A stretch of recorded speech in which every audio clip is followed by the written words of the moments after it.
What's going on, everybody? This is me, Zenmia TV, and we're going to have a transfer talk today. So let's talk about transfers.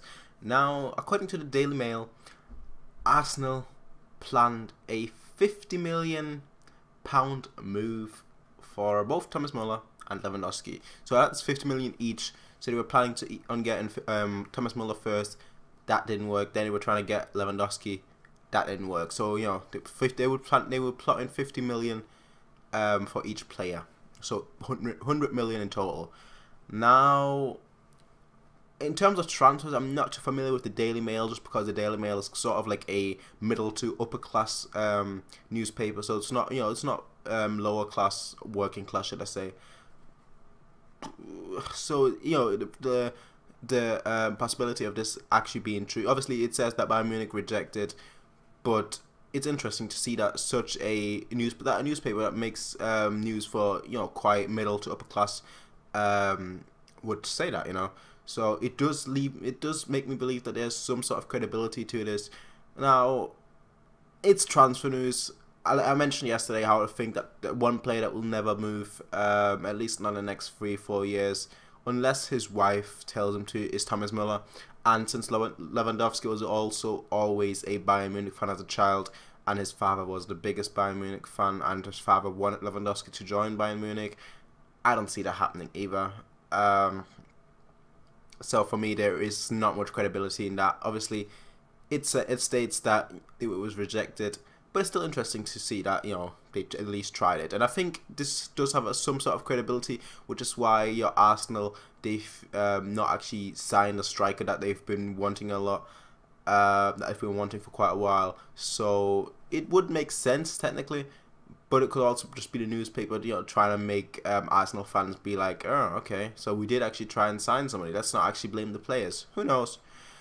But in the next transfer, according to Gianluca Di Marzio, Sampdoria is looking at loaning Pierre-Emile Hojbjerg. Now, I mentioned this before, but I'll mention it again. If there's anything about transfers, and Gianluca Di Marzio mentions it, it is reliable. He's the most reliable guy you can get on the internet. If you're looking for Sky Sports, he works for Sky Sports Italy, so he is really reliable.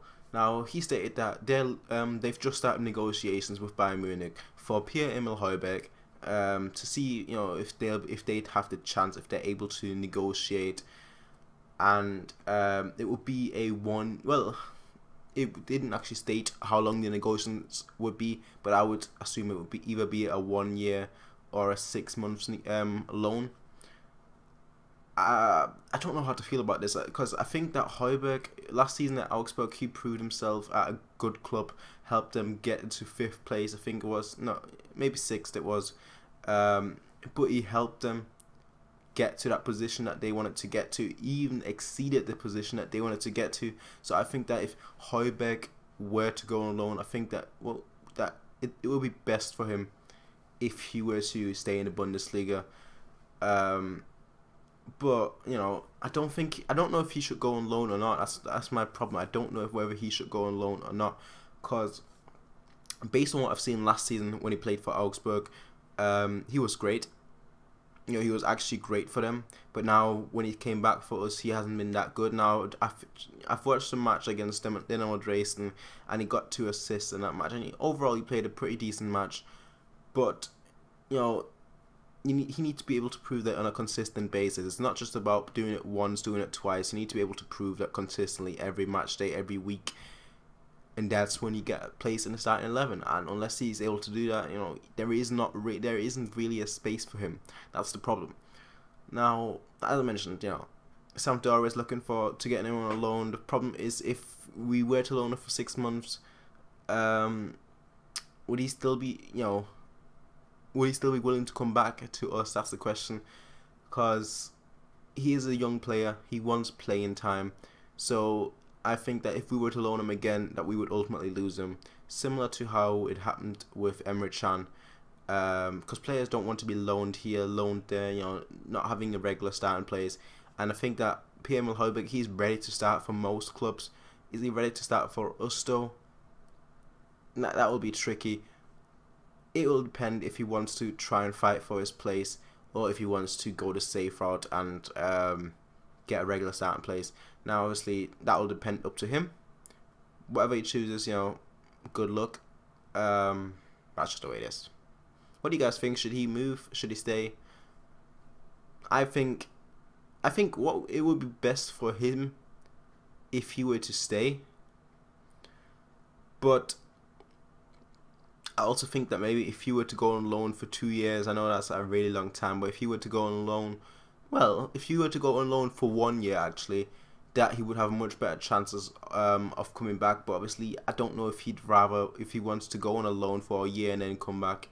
It's a difficult choice because in a year, Alonso's contract will run out. Kimmich will probably be slotted in slowly, and he'll then be able to compete with Hojbjerg. Hojbjerg will have to tweak his style a little, but maybe, who knows. What do you guys think? Tell me in the comment section down below. Also, in a year, we might know what happened to Götze, what might happen to Thiago. So, who knows? If one of them is gone, he has one less competition for a place. So, who knows? What do you guys think? Tell me in the comment section down below. This was me, as in me TV. As always, rate, comment, favorite, and subscribe. Peace out, and have a nice day.